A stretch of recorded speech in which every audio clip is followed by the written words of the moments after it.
کما قال صلی اللہ علیہ وسلم، اور اسی مضمون کی تائید یہ حدیث کرتی ہے، کما تدین تدان،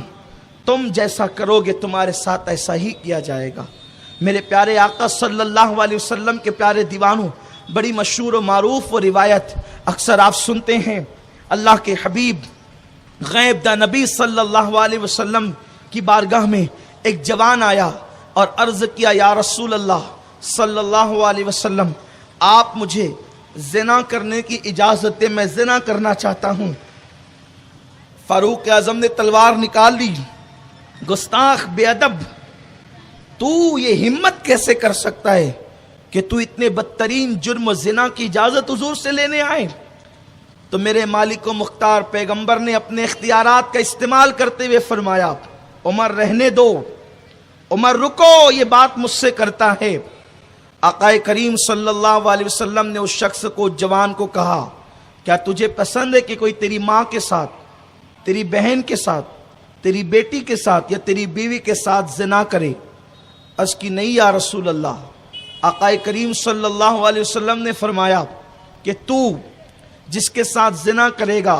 یا وہ کسی کی ماں ہوگی، کسی کی بہن ہوگی، یا کسی کی بیٹی ہوگی، یا کسی کی بیوی ہوگی، اس کے بعد میرے آقا نے اپنا دست قدرت اس کے سینے پہ مار دیا۔ وہ جوان کہتا ہے کہ میرے دل میں زنا کی محبت تھی، مالک و مختار پیغمبر کا ہاتھ کیا ٹچ ہوا سینے سے، میرے دل سے گناہ کی محبت نکل گئی اور زنا کی نفرت میرے دل میں پیدا ہو گئی۔ اب آپ غور کریں، یہ تو حدیث پاک ہے۔ آقا نے فرمایا، اے جوان، کیا تجھے یہ پسند ہے کہ کوئی تیری ماں کے ساتھ، تیری بہن کے ساتھ، تیری بیوی کے ساتھ، تیری بیٹی کے ساتھ زنا کرے؟ مطلب کیا؟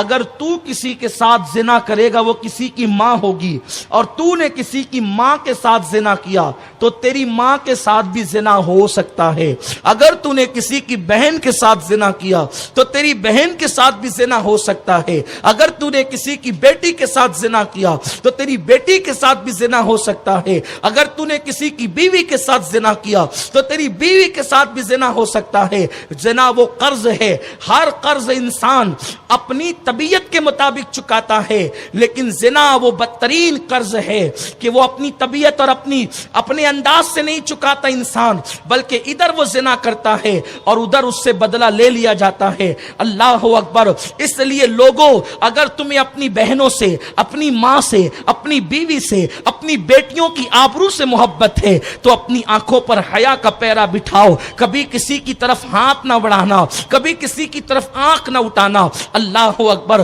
تو عرض یہ کر رہا تھا، سیدہ ہاجرہ سلام اللہ علیہا، اللہ اکبر، ان کے والد کو لوٹا گیا یا ان کے ملک کو لوٹا گیا تو وہ خاتون کو، اس لڑکی کو، جناب ہاجرہ کو اس بادشاہ کے سامنے پیش کیا گیا۔ چونکہ ہاجرہ تھی بڑی خوبصورت، ہاجرہ تھی بڑی حسین و جمیل، تو سیدہ ہاجرہ کی طرف چونکہ وہ بادشاہ لڑکیوں کا، عورتوں کا دل ڈالا تھا، تو اس نے جناب ہاجرہ کی طرف غلط نظر سے، غلط ارادے سے اپنے ہاتھوں کو بڑھایا۔ جب غلط نظریے اور ارادے سے اس نے اپنے ہاتھوں کو جناب ہاجرہ کی طرف بڑھایا تو اس کے ہاتھ مفلوج ہو گئے اور اس کے ہاتھ کام نہ دے سکے۔ اس نے پھر اس کے بعد جناب ہاجرہ سے معافی مانگی، حضرت ہاجرہ نے معاف کیا، اس کے بعد دوبارہ اس نے وہی نیت کی۔ اب اس سے زیادہ سخت معاملہ ہوا، اسی طرح کئی بار ہوا، تو اس نے کہا یہ لڑکی کوئی طاقت اور قدرت والی لڑکی پتہ چلتی ہے،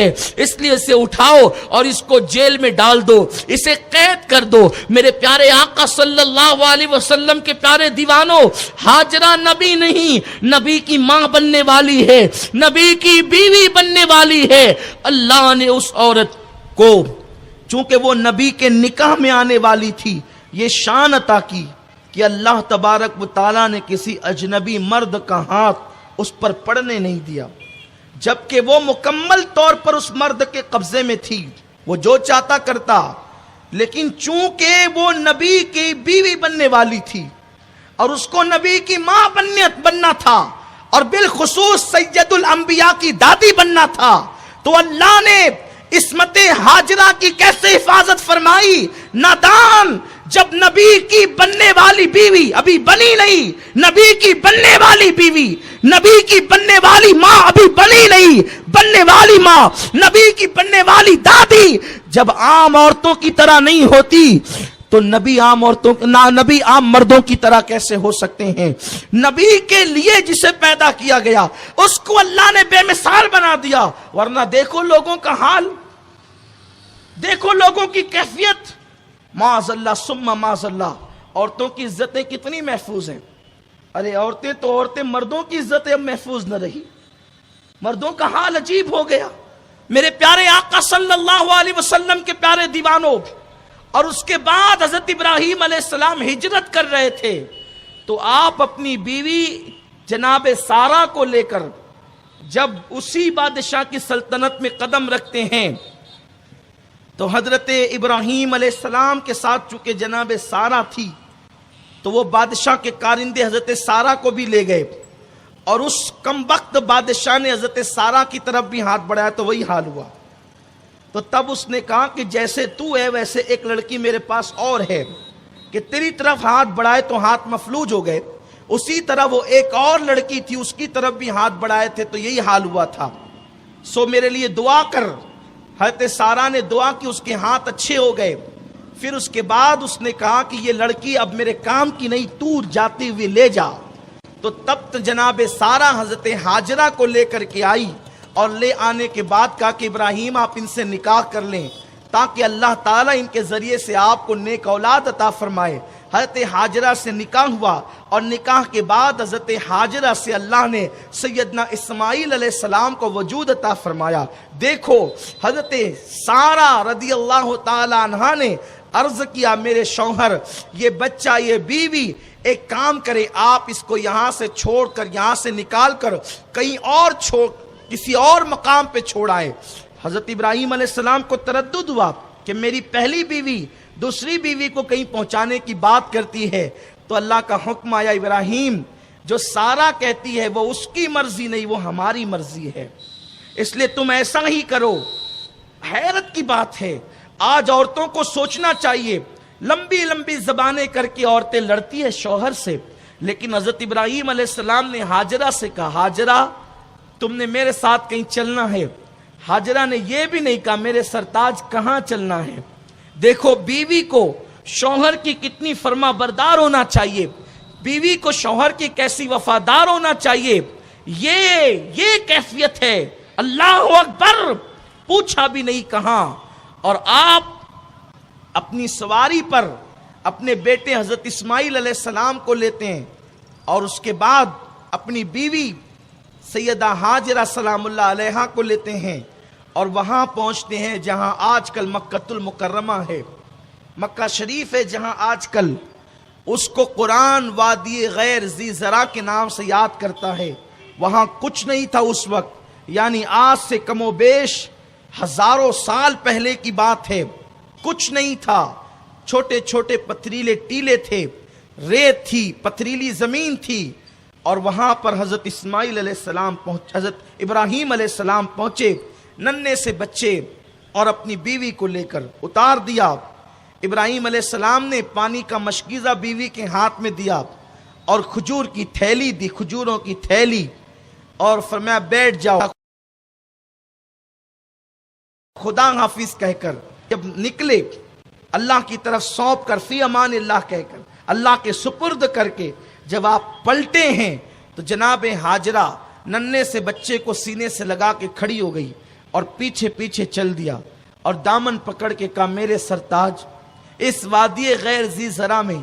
آپ ہمیں کہاں چھوڑ کر کے جا رہے ہیں، کس کے بھروسے چھوڑ کے جا رہے ہیں؟ حضرت ابراہیم علیہ السلام نے کوئی جواب ہی نہیں دیا، بلکہ آپ پلٹے بھی نہیں۔ اگر پلٹوں گا بیوی کا چہرہ دیکھ کر، بیٹے کا چہرہ دیکھ کر کہیں اللہ کے حکم پر عمل کرنے سے میں پھر نہ جاؤں، حالانکہ یہ نبی کی شان نہیں،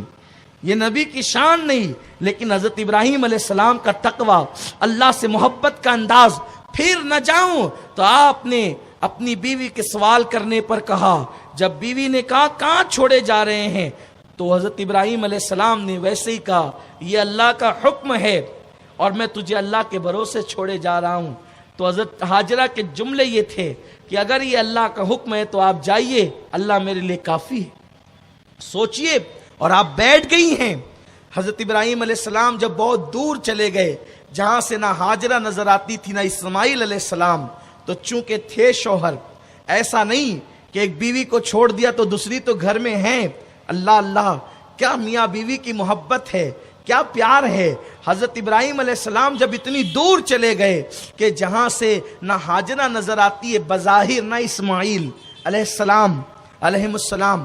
اللہ اکبر، تو ہاتھ اٹھا کر کے یوں عرض کرتے، اللہ میں نے اپنی بیوی کو، اپنے بچے کو تیرے سپرد کر دیا ہے، وادی غیر ذی زرع میں چھوڑ دیا ہے میرے اللہ، اب میں دعا کرتا ہوں تو اس کو آباد فرما دے۔ اور یوں عرض کیا، دیکھو پیغمبر کے جملے اور پیغمبر کی شان، پیغمبر کا مقام، میرے اللہ اس گئے وادی غیر ذی زرع کو آباد فرما دے، اور یہاں ہر موسم کا پھل جو ہے یہاں پر تو پہنچا دے، اور لوگوں کی طبیعت میں ایسی بات ڈال دے کہ لوگ اس طریقے سے یہاں آئے، لوگوں کی توجہ اس طرح ہو جیسے شام کے وقت پرندے اپنے گھونسلوں کی طرف آتے ہیں۔ حضرت ابراہیم علیہ السلام یہ دعا کر رہے ہیں، آپ غور فرمائیں، یہ دعا ابراہیمی کا صدقہ ہے کہ مکہ آباد ہوا ہے، اور آج بھی آپ وہاں جا کر کے دیکھیں، ہر ملک میں موسمی پھل ملتے ہیں، لیکن مکہ میں آپ کسی بھی موسم میں چلے جائیں، ہر موسم کا پھل آپ کو وہاں پر 12 مہینے ملے گا۔ اور ابراہیم علیہ السلام نے عرض کیا تھا، میرے اللہ لوگ یہاں اس طریقے سے آئیں جس طریقے سے پرندے اپنے گھونسلوں کی طرف آتے ہیں۔ تو حضرت ابراہیم علیہ السلام کی یہ دعا کیسے اللہ نے قبول فرمائی، اللہ اکبر۔ حضرت ابراہیم علیہ السلام نے پرندوں کا ذکر کیا اور وہ بھی گھونسلوں کی طرف آنے کا ذکر کیا۔ دیکھو مختلف شہروں میں لوگ جاتے ہیں، کوئی اپنی اپنی کار سے جاتا ہے، کوئی اپنی بائک سے جاتا ہے، کوئی کسی طرح جاتا ہے، لیکن مکے میں جانے کی خاص بات ہے، لوگ گروپ در گروپ آتے ہیں، گروہ در گروہ آتے ہیں، ایک لباس میں اور ایک بولی بولتے آتے ہیں۔ پرندہ جب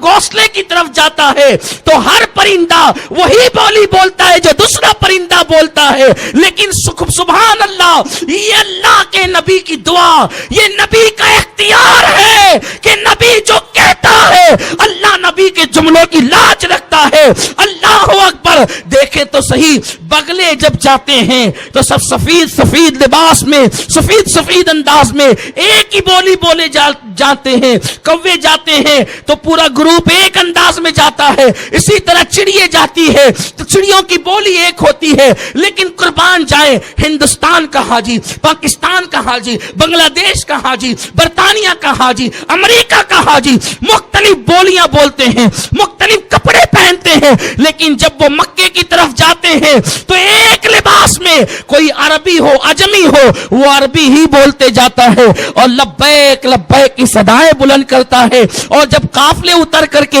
حرم محترم میں داخل ہوتے تو یوں لگتا ہے جیسے پرندے اپنے گھونسلے کی طرف آ رہے ہیں، پرندے اپنے گھونسلے کی طرف لوٹ رہے ہیں۔ یہ کیسے ہوا؟ یہ یقیناً اللہ کا کرم ہے، لیکن یہ میاں بیوی کی محبت کی برکت ہے۔